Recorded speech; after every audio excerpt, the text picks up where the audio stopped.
तो उससे पहले हम आपका एक डाउट क्लियर कर देते हैं। आप ही लोगों में से किसी ने पूछा है कि जो हमारा पीएन संधि डायोड पढ़ते रहते, इसका कहीं उपयोग भी होता है? तो थोड़ा समझिए बेटा, जो हमारा ये चार्जल है, इसमें जो इधर से इनपुट सिग्नल जाता है, ये जो हमारा बेटा एसी में जाता है, और आउटपुट सिग्नल हमें जो मिलता है वो किस में मिलता है? डीसी में मिलता है। यानी कि इधर से प्रत्यावर्ती धारा या प्रत्यावर्ती वोल्टेज जाता है और हमें मिलता कौन सा है? दिष्ट वोल्टेज। ठीक है बेटा, तो यानी कि इसमें एक ऐसा डिवाइस रहता है जो एसी को डीसी में कन्वर्ट करता है, और वो कोई डिवाइस कोई और नहीं होता है, वो हमारा कौन है? पीएन संधि डायोड ही होता है। और इसमें बेटा जो पीएन संधि डायोड वो किसके रूप में तो उसने काम किया?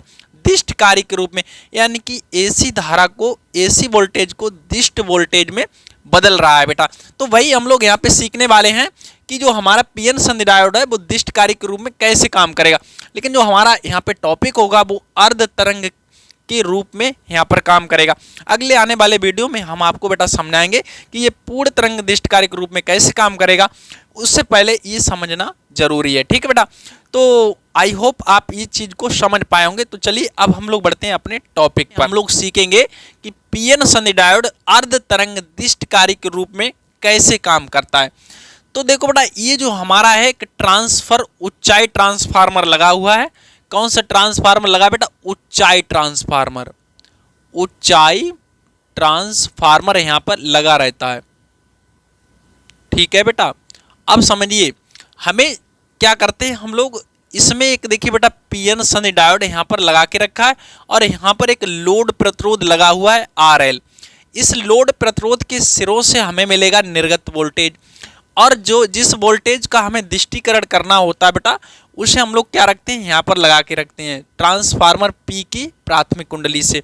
और पीएन संधि डायोड का ये पी भाग है बेटा, ये हमने इस द्वितीय कुंडली के सिरे ए से लगा दिया, और इस तरह से एन भाग को हमने जोड़ दिया। ठीक है बेटा, तो हम समझेंगे बेटा, पहले समझ लेते हैं कि हमारा जो पीएन संधि डायोड क्या है। देखो बेटा, ये पीएन संधि डायोड है, इसका हम पिछले वीडियो में एक इसकी प्रॉपर्टी बता चुके हैं। इसका काम ये है, अगर ये अग्र अभिनत में रहता है तो ये कम प्रतिरोध लगाता है।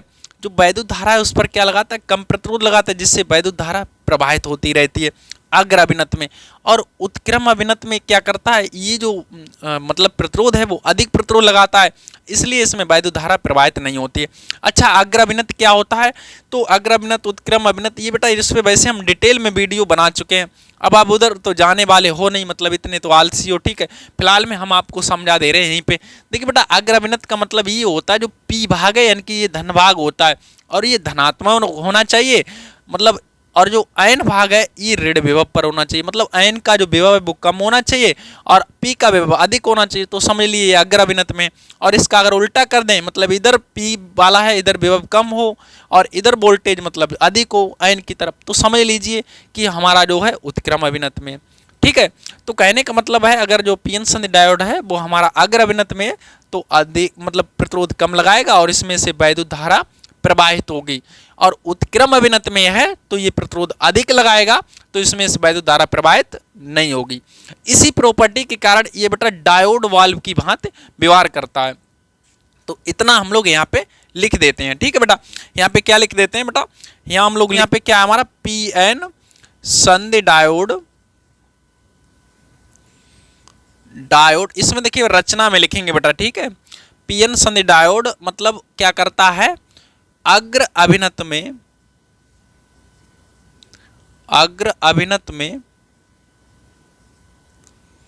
क्या करता है बेटा? ये कम प्रतिरोध लगाता है, यानी कि प्रवाहित धारा पर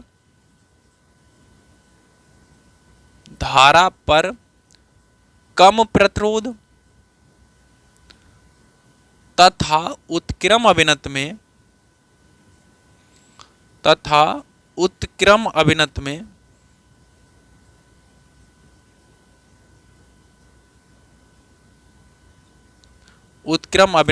अधिक प्रतिरोध लगाता है। क्या लगाता है बेटा? अधिक प्रतिरोध। ठीक है, अधिक प्रतिरोध लगाता है।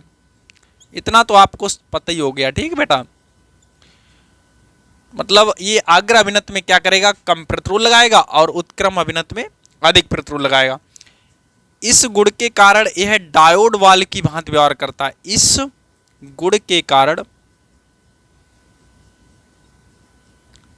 यह डायोड वाल्व की भांति कार्य करता है, की भांति कार्य करता है। ठीक है बेटा, कार्य करता है। अब समझो बेटा, यहाँ पे हमें ये डायोड वाल्व की भांति कार्य करता। अब हमें जिस निवेशी वोल्टेज का क्या करना होता है बेटा, दृष्टिकरण करना होता है, उसे ऊंचाई ट्रांसफार्मर की प्राथमिक कुंडली P से जोड़ देते हैं। तो हमें यहाँ पे लिख देते हैं जिस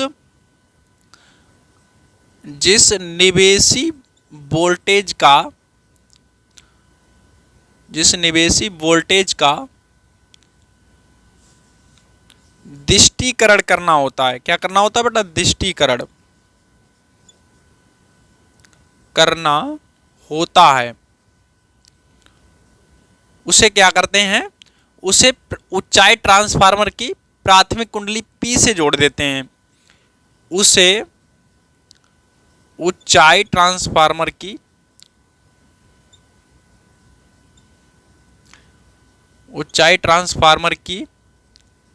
प्राथमिक कुंडली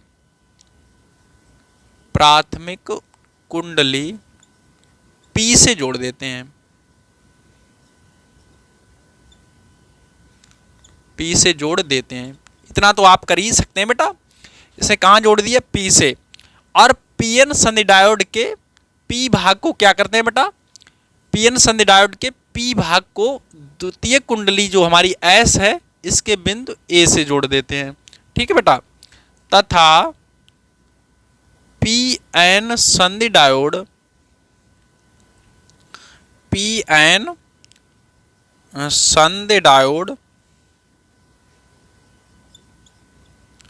डायोड के P भाग को द्वितीय कुंडली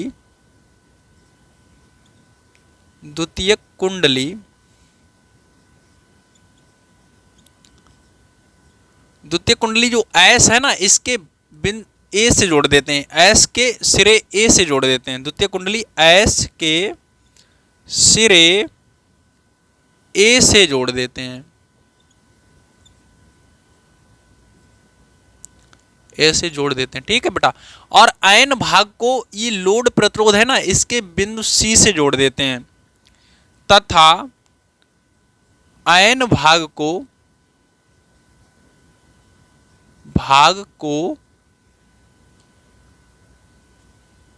लोड प्रतिरोध, ये लोड प्रतिरोध है बेटा RL। ठीक है, लोड प्रतिरोध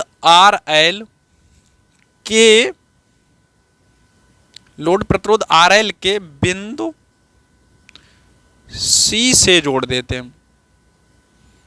बिंदु कहां से जोड़ देंगे बेटा, C से जोड़ देंगे, C से जोड़ देते हैं।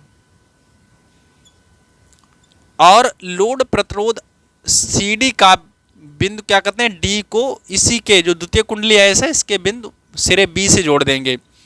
लिखेंगे तथा लोड प्रतिरोध RL के सिरे D को कुंडली S के बिंदु D से जोड़ देते हैं, सॉरी B से जोड़ देते हैं। किससे जोड़ देते हैं बेटा, B से। मतलब कुछ याद तो करना नहीं है, सारा का सारा बेटा इसी पे लिख देना हमें, है ना। जोड़ देते हैं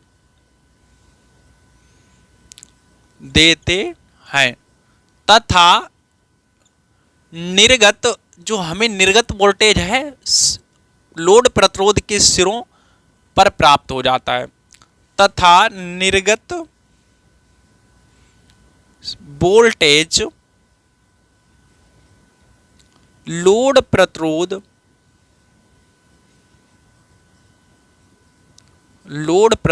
RL के सिरों पर प्राप्त हो जाता है,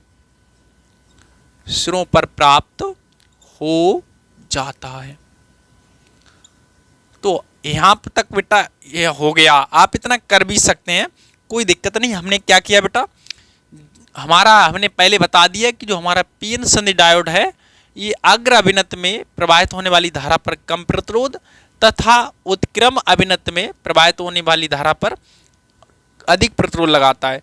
इस वजह से यह इस गुण के कारण डायोड वाल्व की भांति व्यवहार करता है। तो अब हमें बेटा जिस निवेशी वोल्टेज का हमें क्या करना होता है, दृष्टिकरण करना होता है, उसे ऊंचाई ट्रांसफार्मर की प्राथमिक कुंडली P से जोड़ देते हैं तथा पीएन संधि डायोड के भाग P को द्वितीय कुंडली S के सिरे A से जोड़ देते हैं और इसके भाग N को लोड प्रतिरोध RL के बिंदु C से जोड़ देते हैं और लोड प्रतिरोध RL का जो बिंदु D है इसे कहाँ जोड़ देते हैं बेटा, जो हमारी द्वितीय कुंडली S है इसके बिंदु B से जोड़ देते हैं।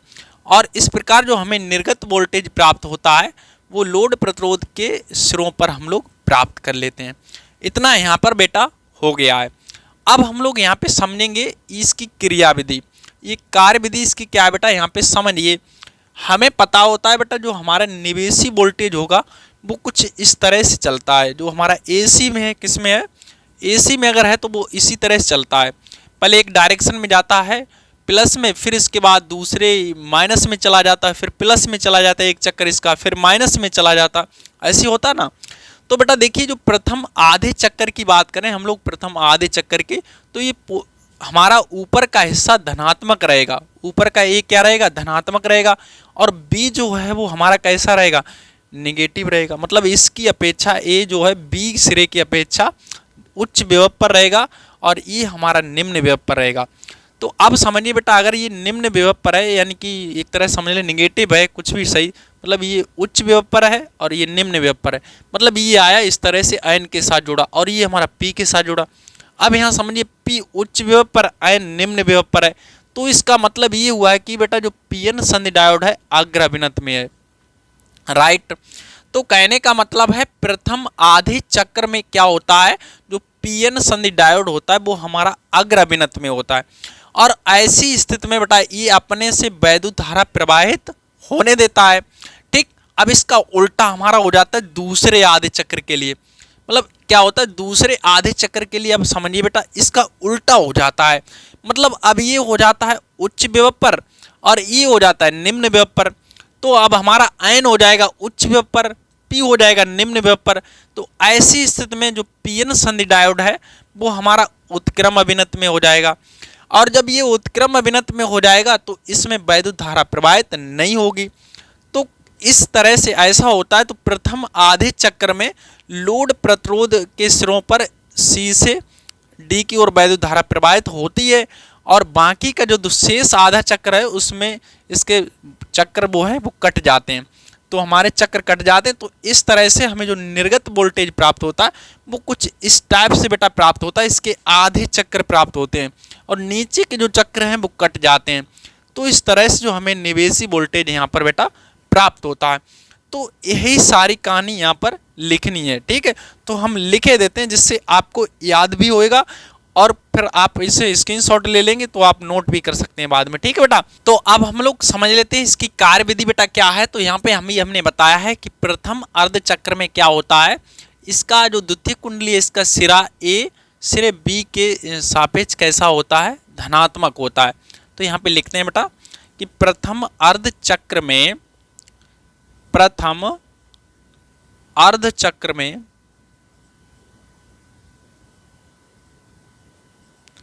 द्वितीय कुंडली S का सिरा A, द्वितीय कुंडली S का सिरा A सिरे B के सापेक्ष धनात्मक होता है, सिरे B के सापेक्ष धनात्मक होता है।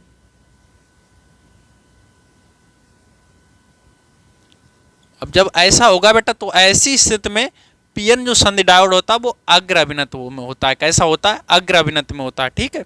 तो यहाँ पे लिखते हैं ऐसी स्थिति में पीएन संधि डायोड अग्र अभिनत में होता है, अग्र अभिनत में होता है, ठीक बेटा। होता है, जिससे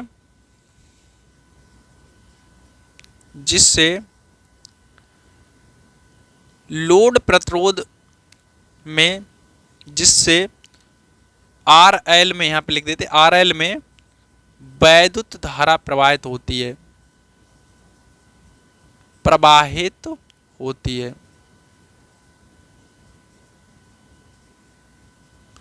जबकि बेटा क्या होता है, दूसरे आधे चक्र में इसका उल्टा हो जाता है। जबकि दूसरे अर्ध चक्र में सिरा B सिरे A के सापेक्ष धनात्मक होता है।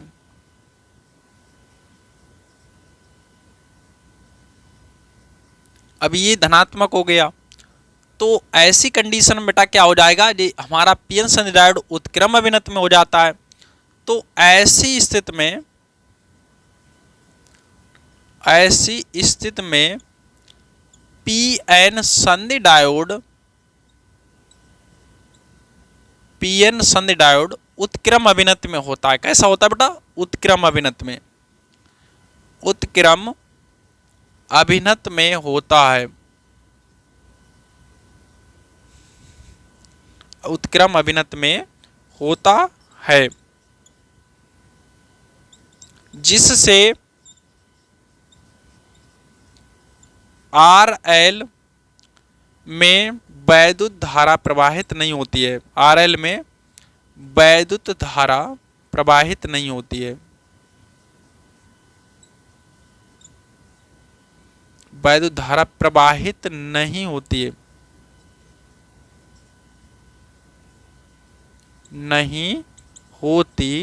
है, ठीक है बेटा।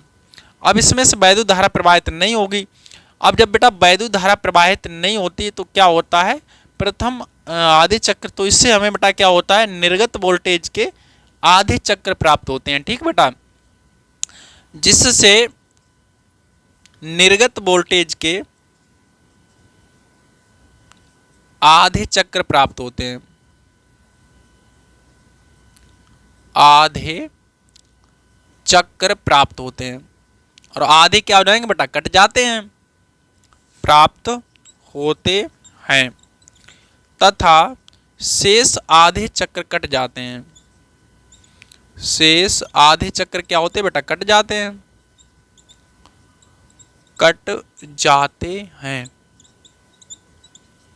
तो इस प्रकार बेटा क्या होता है हमारा, जिससे कि हमें निर्गत सिग्नल जो हमें प्राप्त हो जाता है, और जो निर्गत सिग्नल जिससे हमें निर्गत वोल्टेज प्राप्त होता है, इस टाइप से प्राप्त होता है। तो इसका हमारा यहाँ पे दिखाया गया है। ठीक बेटा, तो जो चित्र में दिखाया गया, जो चित्र में क्या बेटा दिखाया गया, यहाँ पे लिख देते हैं, चित्र में प्रदर्शित है, इस तरह से यहाँ पे दिखा दीजिए, प्रदर्शित है। तो इस प्रकार हमारा बेटा जो पीएन संधि डायोड है वो दिष्टकारी, अर्ध तरंग दिष्टकारी के रूप में काम करता है, क्योंकि इसने क्या किया, आधी तरंग को यहाँ पे बेटा प्राप्त किया है और आधे चक्र यहाँ पे कट गए हैं। तो हम लोग लिख देते हैं, तो इस प्रकार पीएन संधि डायोड